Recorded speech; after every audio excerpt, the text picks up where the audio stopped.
Saudara-saudari terkasih, apakah saudara sudah memulai hari ini dengan penuh sukacita dan punya niat untuk berbuat baik meskipun kecil? Semoga Tuhan memberkati niat baik saudara. Mari kita hidup sepenuhnya dan bersukacita, karena hidup itu luar biasa. Rasul Paulus juga meminta kita supaya bersukacitalah senantiasa. Hidup saja itu sudah penuh sukacita dan luar biasa. Yang lain-lainnya itu hanya bonus. Karena pada waktu kita lahir, kita itu tidak modal apa-apa. Waktu meninggal juga tidak membawa apa-apa. Jadi tidak perlu memikirkan yang rumit-rumit. Bersyukur dan bersukacita saja. Saya seringkali ditanya oleh umat saya, dia itu rajin sekali ke gereja. Tapi ke gerejanya itu bukan misa, tapi bersih-bersih, nyapu. Dan dia seringkali menanyakan kepada saya, kapan ya Romo saya ini bahagia? Dan saya bilang, sekarang saja. Ayo bahagia sekarang saja. Gak bisa Romo karena ini anak saya, ini suami saya. Dia punya banyak sekali alasan untuk tidak bahagia. Padahal Tuhan itu mempunyai banyak alasan supaya kita bahagia. Berbahagialah orang yang lemah lembut dan rendah hati, karena akan memiliki bumi.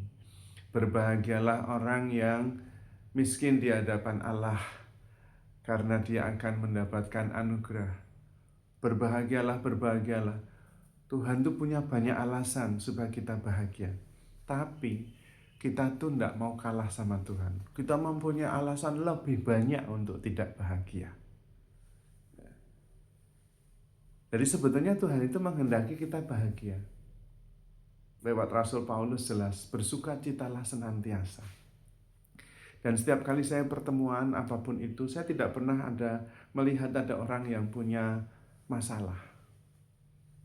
Karena masalahnya di kepala, jadi tidak kelihatan. Dan itu belum tentu ada, cuma di kepala. Ketika saya suruh maju membawa masalah, yang punya masalah, nggak ada yang maju, memang nggak ada. Itu hanya di kepala. Karena itu memang Tuhan juga mengajarkan hal yang lain lagi. Janganlah khawatir akan apa yang kamu makan. Bukankah burung-burung tidak menabur, tidak menuai, tapi diberi makan oleh Tuhan? Jangan khawatir akan apa yang kamu pakai. Bukankah bunga bakung di ladang tidak memintal, tetapi didandani oleh Tuhan, sehingga Salomo dengan segala kemegahannya mau pakai tas elek Louis Vuitton atau apapun itu, tidak akan seindah bunga bakung. Loh gitu. Nah Tuhan itu sudah menyatakan kepada kita, jangan khawatir. Jangan khawatir juga tentang hari esok. Hari esok itu punya kesusahannya sendiri. Kesusahan sehari cukuplah sehari. Loh itu. Jangan khawatir, besok itu pasti susah. Sudah pasti. Tapi sehari untuk sehari gitu. Nggak usah dipikirin nanti masa depan bagaimana. Susah itu. Susahnya sehari saja. Jangan masa depan dipikul semua hari ini. Masa lalu juga dipikul hari ini. Ayo kita yang setengah mati nggak bisa bahagia. Serahkanlah masa lalumu kepada Tuhan, karena Dia Maha Rahim. Dia akan mengurus dan mengampuni. Serahkanlah masa depanmu kepada penyelenggaraan ilahi, karena Tuhan itu bijaksana, menyelenggarakan hidup ini dengan baik. Sekarang yang penting mengalami kasih Tuhan dan bersukacita karena kasih Tuhan. Lalu berbuat baik, lalu bersyukur, dan sungguh-sungguh hidup. Sesederhana itu. Wong lahir juga tidak bawa apa-apa, tidak modal apa-apa. Nanti meninggal juga nggak bawa apa-apa. Lalu mau ngapain? Mencari apa? Wong nanti juga nggak dibawa. Khawatir apa? Wong Tuhan menyelenggarakan hidup ini. Lewat Rasul Petrus dikatakan, serahkanlah segala kekhawatiranmu kepada Tuhan, karena Ia yang memelihara engkau. Nah kalau Tuhan yang memelihara, ya aman toh. Wong kita juga pelihara anjing, pelihara burung, mereka aman, kita kasih makan, kita perhatikan. Apalagi Tuhan memelihara kita, wes aman. Kita itu yang penting bersyukur, berbuat baik, hidup dalam cinta kasih.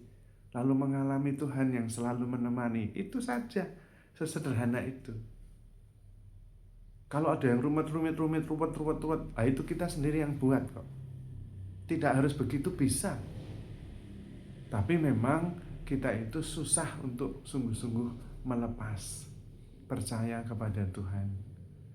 Hanya Santo Santa tahu bahwa kunci kebahagiaan bukan mendapatkan sesuatu, tapi dengan melepas. Maka Santo Ignatius itu punya doa yang sangat terkenal, Susipe itu. Intinya melepas. Ambillah ya Tuhan pikiranku, kehendakku, keinginanku, semuanya.